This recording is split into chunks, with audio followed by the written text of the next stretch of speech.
भगवते वासुदेवाय। सुख सुधा सागर श्रीमद् भागवत कथा महात्म। कल मैंने आपको पहला और दूसरा अध्याय सुनाया था श्रीमद् भागवत का महात्म का। नारद जी, देव ऋषि, नारद मुनि और भक्ति ज्ञान वैराग्य की कथा। आज मैं आपको तीसरा अध्याय सुना रही हूँ, जो हम अभी श्रीमद् भागवत कथा का महात्म पढ़ रहे हैं। और महात्म का तीसरा अध्याय, भक्ति के कष्ट की निवारति। नारद जी कहते हैं, अब मैं भक्ति, ज्ञान और वैराग्य की स्थापित करने के लिए प्रयत्न पूर्वक श्री सुखदेव जी कहते हुए भागवत शास्त्र की कथा द्वारा उज्जवल ज्ञान यज्ञ करूँगा। यह ज्ञान मुझे कहाँ करना है चाहिए, आप इसके लिए कोई स्थान बता दीजिए।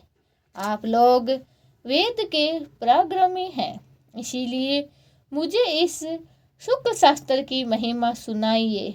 यह भी बताइए, श्रीमद् भागवत कथा की कितने दिनों में सुननी चाहिए और उसके सुनने की विधि क्या है। सनकादि बोले, नारद जी, आप बड़े विनीत हैं और विवेकी हैं। सुनिए, हम आपको ये सब बताते हैं। हरिद्वार के पास आनंद नाम का एक घाट है। वहाँ अनेकों ऋषि रहते हैं तथा देवता और सिद्ध लोग भी उनका सेवन करते हैं। भक्ति के वक्ष और लताओं के कारण वह बड़ा साधन है और वहाँ बड़ी कोमल नवीन बालू बिछी हुई है। वह घाट बड़ा ही सुरम्य है और एकांत प्रदेश में है। वहाँ हर समय सुनहले कमलों की सुगंध आती रहती है। उसके आसपास रहने वाले सिंह, हाथी आदि परस्पर विरोधी जीवों के चिंतों में भी वैर भाव नहीं है। वहाँ आप बिना किसी विशेष प्रयत्न के ही ज्ञान यज्ञ आरंभ कर दीजिए। उस स्थान पर कथा में अपूर्ण रस का उदय होगा। भक्ति भी अपनी आंखों के सामने निर्मल और जरा जीर्ण अवस्था में पड़े हुए ज्ञान और वैराग्य को साथ लेकर वहां आ जाएगी, क्योंकि वहां भी श्रीमद् भागवत कथा होती है। वहां ये भक्ति आदि अपने आप पहुंच जाते हैं। वहां कानों में कथा के शब्द पढ़ने से ही ये तीनों तरुण हो जाएंगे। सूत जी कहते हैं, इस प्रकार कहकर नारद जी ने सात सनकादि श्रीमद् भागवत कथा का अमृत का पान करने के लिए वहां से तुरंत गंगा तट पर चले आए। जिस समय वे तट पर पहुंचे, भूलोक, देवलोक और ब्रह्मलोक सभी जगह इस कथा का हल्ला हो गया। जो भागवत कथा के रसिक विष्णु भक्त थे, वे सभी श्रीमद् भागवत का अमृत का पान करने के लिए सबसे आगे दौड़कर आने लगे। भृंगु, वशिष्ठ, चैवन, गौतम, मेघातिथि, देवल, देवरात, परशुराम, विश्वामित्र, साखल, मार्कंडे, दैत्रेय, पिप्पलादन, योगेश्वर, व्यास और पराशर, सायासुर्क, जराजर और द्रुह आदि सभी प्रधान मुनिगण अपने अपने पुत्र, शिष्य और स्त्रियों में समेत बड़े प्रेम से वहां आए। इसके सिवाय वेद, वेदांतर, उपनिषद, मंत्र, तंत्र, स्नेह, पुराण और छह शास्त्रों भी मूर्तिमान होकर वहां उपस्थित हुए। गंगा आदि नदी, पुष्कर आदि सरोवर, कुरुक्षेत्र आदि समस्त क्षेत्र, सारी दिशाओं की दंड आदि वन, हिमालय आदि पर्वत तथा देव, गर्दन और दानव आदि सभी कथा सुनने के लिए चले आए। जो लोग अपने गौरव के कारण नहीं आए, वह श्री भृगु उन्हें समझा बुझा कर ले आए। तब कथा सुनने के लिए दीक्षित होकर श्री कृष्ण परायण सनकादि नारद जी के दिए हुए श्रेष्ठ आसन पर विराजमान हुए। उस समय सभी श्रोताओं के उनकी वंदना की। श्रोताओं में वैष्णव, वीर व्यक्ति, सन्यासी और ब्रह्मचारी लोग आगे बैठे और उन सब आगे नारद जी विराजमान हुए। एक और ऋषिगण और एक और देवता, एक और वेद तथा उपनिषादिन तथा एक और तीर्थ बैठे और दूसरी ओर स्त्रियां बैठी। उस समय सब और जय जयकार, नमस्कार, शंखों का शब्द होने लगा और अबीर, गुलाल, खीर एवं फूलों की खूब वर्षा होने लगी। कोई कोई देवश्रेष्ठ तो विमान पर चढ़कर वहां बैठे हुए थे। सब लोग पर कल्प वृक्ष की पुष्पों की वर्षा करने लगे। सूर्य जी कहते हैं, इस प्रकार पूजा समाप्त होने पर जब सब लोग एकाग्रित हो गए, तब सनकादि ऋषि महात्मा नारद को श्रीमद् भागवत का महात्म्य स्पष्ट करके सुनाने लगे। सनकादि ने कहा, अब हम आपको श्री इस भागवत शास्त्र की महिमा सुनाते हैं। इसके श्रवण मात्र से ही मुक्ति हाथ लग जाती है। श्रीमद् भागवत कथा का सदा सर्वदा सेवन आस्वादन करना चाहिए। इसके श्रवण मात्र से ही श्री हरि हृदय में आ जाते हैं, विराजमान होते हैं। इस ग्रंथ में 18,000 श्लोक और 12 स्कंद है तथा श्री सुखदेव जी और राजा परीक्षित का समाधान है। आप यह भागवत शास्त्र ध्यान देकर सुनिए। यह जीव अभी तक अज्ञानवश इस संसार चक्कर में भटकता है। जब तक क्षण भर के लिए भी कानों में इस सुख शास्त्र की कथा नहीं पड़ती। बहुत से शास्त्र और पुराणों सुनने से क्या फायदा, इसे तो व्यर्थ में ही भ्रमण बढ़ता है। मुक्ति देने के लिए तो एकमात्र भक्त शास्त्र ही गरजता रहता है। जिस घर में नित्य प्रति श्रीमद् भागवत कथा होती है, वह तीर्थ रूप हो जाता है और जो लोग उसमें रहते हैं उनके सारे पाप नष्ट हो जाते हैं। हजारों अश्वमेघ और सैकड़ों वाजपेय यज्ञ इस शुक्ल शास्त्र की कथाओं का 16वां अंश है भी नहीं है। तपोधनो, जब तक लोग अच्छी तरह श्रीमद् भागवत का श्रवण नहीं करते, तब तक उनके शरीर में पाप निवास करते हैं। फल की दृष्टि से इस शुक्ल शास्त्र कथा की समता गंगा, गया, काशी, पुष्कर या प्रयाग कोई तीर्थ भी नहीं कर सकता। यदि आपको परम गति की इच्छा है तो अपने मुख में ही श्रीमद् भागवत के आधे अथवा चौथाई श्लोक भी नित्य नियम पूर्वक पाठ कीजिए। ओमकार, गायत्री, पुरुष सूक्त, तीनों वेद, श्रीमद् भागवत, ओम नमो भगवते वासुदेवाय, यह देवादशांतर मंत्र है। 12 मूर्तियों वाले सूर्य भगवान, पिराग, सत्स्वरूप, काल, ब्राह्मण, अग्निहोत्र, गो, द्वादशी तिथि, तुलसी, वसंत ऋतु और भगवान पुरुषोत्तम, इन सब में बुद्धिमान लोग वस्तु कोई अंतर नहीं मानते हैं। जो पुरुष अहनिश्चय अर्थ सहित श्रीमद् भागवत शास्त्र का पाठ करता है, उनको करोड़ों जन्मों का पाप नष्ट हो जाता है। इसमें तनिक भी संदेह नहीं है।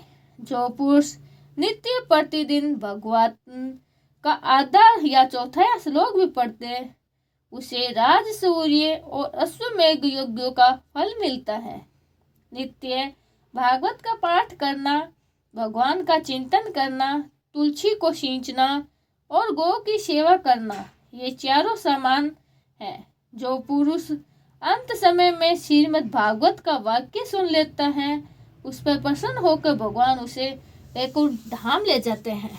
जो पुरुष इसे सोने के सिंहासन पर रखकर विष्णु भगवत को दान करता है, वह अश्व से ही भगवान का सुयोज प्राप्त करता है। जिस दृष्टि ने अपनी सारी आयु में चित्त को एकाग्र करके श्रीमद् भागवत अमृत का थोड़ा सा भी रस स्वादन किया है, उसने भी तो अपना सारा जन्म चांडाल और गधे के समान व्यर्थ ही गवाया दिया है।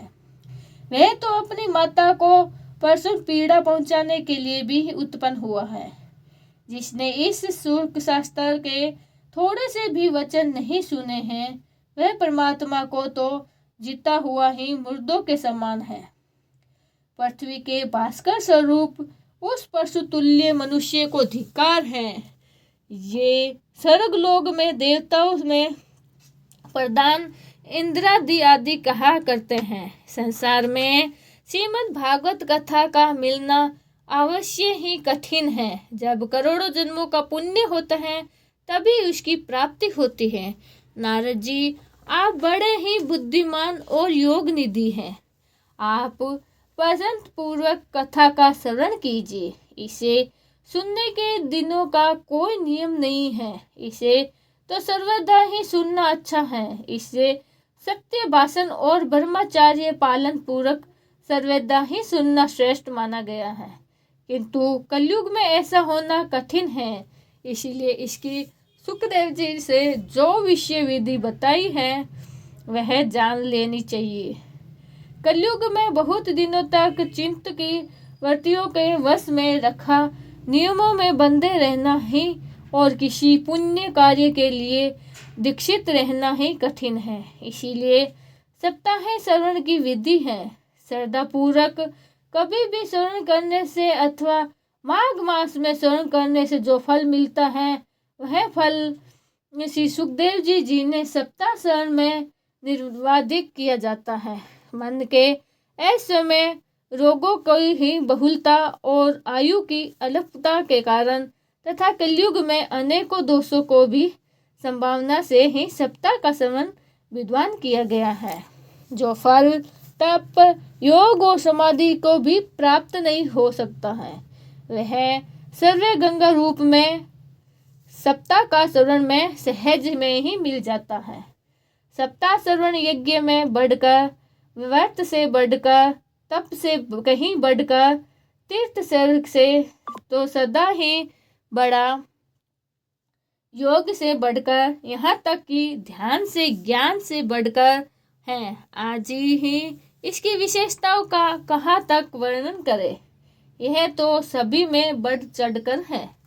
सनकादि जी पूछे, सूजी, यह तो आपने बड़े ही आश्चर्यजनक की बात कही है। अश्वय ही यह भागवत पुराण योगवेत्ता वर्मा जी ने भी आदि कारण श्री नारायण का निरूप करता है, परंतु यह मोक्ष प्राप्ति में ज्ञान आदि सभी साधकों का तिरस्कार करके इस युग में इसको भी कैसे चढ़ गया है। सूजी ने कहा, सनकादि जी, जब भगवान श्री कृष्ण इस धराधाम को छोड़कर अपने नित्य धामों को जानने लगे तब उनके मुखारविंद से एकादश स्कंद का ज्ञानोपदेश सुनकर भी उद्धव जी ने पूछा। उद्धव जी बोले, गोविंद, अब आप तो अपने भक्तों का कार्य करके परम धाम को पधारने चाहते हैं, किंतु मेरे मन में एक बड़ी चिंता है। उसे सुनकर आप मुझे शांत कीजिए। अब घोर कली काल आया है, समझिए, इसीलिए संसार में फिर अनेकों दुष्ट प्रकट हो जाएंगे।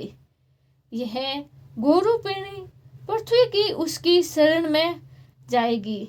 कमलनयन, मुझे तो आपको छोड़कर इसकी रक्षा करने वाला कोई दूसरा नहीं दिखाई देता। इसीलिए भक्त वत्सल, आप साधुओं पर कृपा करके यहाँ से मत जाइए। भगवान, आपने निराकार और चित्त मात्र होकर ही भक्ति को के लिए ही तो यह सगुण रूप धारण किया है। फिर भला आपका वियोग होने पर वह भक्त जन पृथ्वी पर कैसे रह सकेंगे। निर्गुणोपासना में तो बड़ा ही कष्ट है, इसीलिए कुछ और विचार कीजिए। प्रभास क्षेत्र में उद्धव जी के ये वचन सुनकर भगवान सोचने लगे कि भक्तों के लिए अवलंब के लिए मुझे क्या व्यवस्था करनी चाहिए। सनकादिक तब भगवान ने अपनी सारी शक्ति भागवत में रख दी। वे अंतर्ध्यान होकर इस भागवत समुद्र में प्रवेश कर गए। इसीलिए यह भगवान की साक्षात शब्दमयी मूर्ति है। इसके सेवन, श्रवण, पाठ अथवा दर्शन से भी मनुष्य के सारे पाप नष्ट हो जाते हैं। इसीलिए इसका सप्ताह स्वर्ग सबसे बढ़कर माना गया है और कलयुग में तो अन्य सब साधनों को छोड़कर यही प्रधान धर्म बताया गया है। कलिकाल में यही ऐसा धर्म है जो दुख, दारिद्र्य, दुर्भाग्य और पापों की सफाई कर देता है तथा काम, क्रोध आदि शत्रुओं पर विजय दिखाता है। अन्यथा भागवत की इस माया से पीछा छुड़ाना देवताओं के लिए भी कठिन है। मनुष्य तो इसे छोड़ ही कैसे सकते हैं। अतः इससे छूटने के लिए ही सप्ताह का श्रवण विधान किया गया है। सूर्य जी कहते हैं, सनकादि जी, जिस समय सनकादि मुनीश्वर इस प्रकार सप्ताह का श्रवण की महिमा का बखान करते थे, उस सभा में एक बड़ा आश्चर्य हुआ। उसे मैं बताता हूँ, सुनो। वहाँ तरुण अवस्था को प्राप्त हुए अपने दोनों पुत्रों को साथ लिए विशुद्ध प्रेम रूपा भक्ति बार बार श्री कृष्ण गोविंद हरे मुरारी हे नाथ नारायण वासुदेवा, श्री कृष्ण गोविंद हरे मुरारी हे नाथ नारायण वासुदेवा आदि भगवान नामों का उच्चारण करती हुई असमय मास प्रकट हो गई। सभी सदस्यों ने देखा कि परम सुंदरी भक्ति रानी भागवत के अर्थों का आभूषण पहने हुए वहां पधारी। मुनियों की उस सभा में कहा, हे भक्ति देवी, अभी अभी कथा का अर्थ से निकली है। उसके ये वचन सुन भक्ति ने अपने पुत्रों समेत अत्यंत विनम्र होकर सनत कुमार जी से कहा। भक्ति बोली, मैं कलयुग नष्ट प्राय हो जा गई हूँ थी। आपने कथा अमृत से खींचकर मुझे फिर से पुष्ट कर दिया है। अब आप यह बताइए कि मैं कहाँ रहूं। यह सुनकर सनकादि ने उसे कहा, तुम भक्तों के भगवान का स्वरूप प्रदान करने वाली, अनंत प्रेमिका का संपाद करने वाली और संसार रोग को निर्मूल करने वाली हो। तुम धैर्य धारण करने नित्य निरंतर विष्णु भक्तों के हृदय में निवास करोगी। यह कलयुग के दोष भले ही संसार पर अपना प्रभाव डाले, किंतु वहां तुम पर इसकी दृष्टि नहीं पड़ेगी। इस प्रकार उसकी आज्ञा पाते ही भक्ति तुरंत भागवतों के हृदय में जा विराजमान हुई। जिनके हृदय में एकमात्र श्री हरि की भक्ति निवास करती है, वह त्रिलोक में अत्यंत निर्धन होने पर भी परम धन्य है। इसीलिए इस भक्ति की डोर से बांधकर तो साक्षात भगवान भी अपना परम धाम छोड़कर उनके हृदय में आकर बस जाते हैं। भूलोक में यह भागवत साक्षात परम ब्रह्मा का विग्रह है। हम इसकी महिमा कहाँ तक वर्णन करें, इसका आश्रय लेकर इसे सुनाते हैं। तो सुनो और सुनाने वाले दोनों को भगवान श्री कृष्ण की समता प्राप्त हो जाती है। अतः इसे छोड़कर अन्य धर्मों में क्या प्रयोजन है। तीसरा अध्याय यही समाप्त होता है। कल मैं आपको चौथा अध्याय गोकर्ण का प्रखंड प्रारंभ सुनाऊंगी। राधे राधे। श्री कृष्ण गोविंद हरे मुरारी हे नाथ नारायण वासुदेवा।